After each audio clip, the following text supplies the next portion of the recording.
علیکم محترمو که چیرته چې دی تاسو کمپیوټر کې وای فای کار نه ورکوي نو د دې لپاره چې دی زموږ دغه ویډیو وګورئ انشاءالله ستاسو وای فای به کنیکشن واخلي. زما کمپیوټر کې خو چې دی همدغه ستونزه ما حل کړله. تاسو به خپل کمپیوټر که چیرته تاسو دلته په وای فای باندې مطلب د انټرنیټ په آپشن باندې کلیک وکئ نو زیاتره وخت چې دی تاسو چې کله کلیک وکئ تاسو سره وای فای نه وصلېږي نو مختلف دلته یا مطلب چې دی آیرلاین موډ راځي خو مختلف تاسو نشئ کولی وای فای په اسانۍ سره وصل کړئ. کله چې تاسو دا ستونزه ولرئ نو د خپل کمپیوټر سره به وای فای کمه سي د کم شیانو نه تاسو باید استفاده وکړئ تر څو ستاسو کمپیوټر کنیکشن یعنې وای فای پیدا کړي. نو اوله خبره دا ده چې تاسو باید چې د خپل کمپیوټر چې دی هغه بټن چک کړئ په کوم باندې چې تاسو یعنې خپل د کمپیوټر تکمې چک کړئ چې کوم ځای کې چې دی بټن د وای فای د آن کولو لپاره لرئ نو هماغه پریس کړئ. لومړی خو مشکل داسې حل کېږي که چېرته وای فای آف او آن وسي آف وي نو تاسو هغه آن کړئ. خصوصا تاسو به چې دی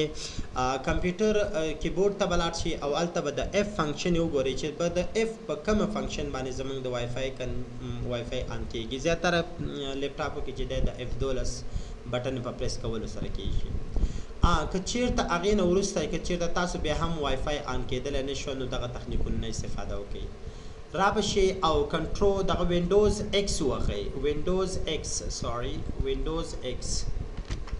کله چې وینډوز ایکس والا را به شئ ډیوایس منیجر ته به لاړ شئ. ډیوایس منیجر چې کله خلاص شلو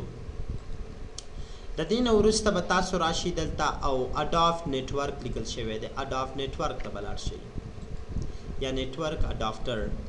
په دې باندې چې کله کلیک کو تاسو دا لومړی چې دی دلته ریل ټیک په نامه باندې چې دی دې باندې به رایټ کلیک وکړئ او تاسو وګورئ چې دا دلته خو انیبل نه دی لیکلی. که چېرته انیبل لیکلی و په دې کلیک وکړئ دا ډیسیبل کړئ یعنې مطلب هغې باندې چې انیبل باندې کلیک وکړئ نو هغه خپله چې دی هغه فعاله کېږي. نو اوس زما د کمپیوټر کې چې دی فعاله دی. که داسې کارونه کو نو راشي یو ځل دا اپډیټ کړئ او بیا هم چې دی دې باندې کلیک وکړئ تاسو په دې اتوماتیکلی باندې چې کلیک واخلئ دلته او بس دا به خپله چې دی اپډیټ شي. که چیرته داسې ستاسو مشکل حل نه شلو تاسو به مختلف یعنې مطلب دا ټول به چک کړئ داسې چې کوم یو به ډیسیبل نه وي. که چیرته ډیسیبل وي نو کوشش وکړئ یو ځل انیبل کړئ بیا ډیسیبل کړئ یعنې مطلب آف او آن یې کړئ تر څو چې دی هلته دا را چک کړي. اصلا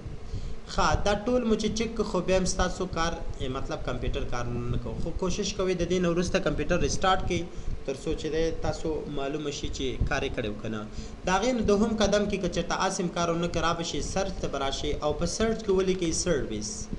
سرویسز ولیکئ په دې باندې کلیک وکړئ داسې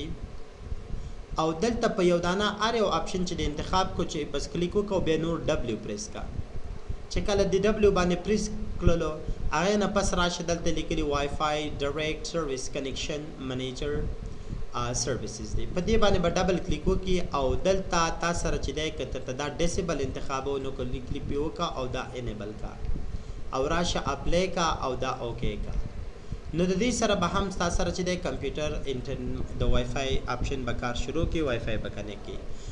که چیرته چې دی په دې ټولو دې موارد ټولو سره چې دی کار ونه کړلو نو بله لارې دا ده چې بعضې وختونو کې چې دی موږ بعضې ډرایور ډاونلوډ کوو چې خصوصا زیاتره مهم او مشهور ډرایو چې دی زیاتره چې د ډرایور انسټالوي خلک د وای فای لپاره هغه چې دی ریل ټیک او وای فای ډرایور دی. دا به تاسو ګوګل پریس دغه کې ولیکئ تر څو چې دا را ډاونلوډ کړئ هغې نه پس به تاسو دا کار شروع کړي. که احیانا بیا یې کار نه کولو نو یو مهمه خبره به دا ده چې تاسو باید د کمپیوټر خپل خلاص کړئ او تاسو وګورئ چې د وای فای کارډ موجود دی او که نه دی موجود. که چیرته کمپیوټر مو زیاتره کمپیوټرو کې چې د وای فای کارډ مو پکې نه راځي او یا پکې نه اوسېږي نو تاسو خپل کمپیوټر ته د وای فای کارډ ور واچوئ تر څو چې دی تاسو وای فای په اسانۍ سره وصل کړئ. نو بعضې وختونو کې هر څه تاسو کړي وي ډرایور مو انسټال کړی اوسېږي مختلف کارونه مو کړي وي خو بیا هم وای فای نه وصلېږي نو تاسو بیا پوه شئ چې ستاسو د کمپیوټر اصلا چې دا وای فای کارډ نه لري چې دی ډبلیو لاین ورته ویل کېږي نو تاسو یې کله کمپیوټر خلاص کړئ هلته به تاسو بیا وګورئ نو دا ور واچوئ انشاءالله بغیر د کوم ستونزې نه به ستاسو کمپیوټر چې دی وای فای ورسره په اسانۍ سره وصلېږي. د لیدلو نه مو مننه.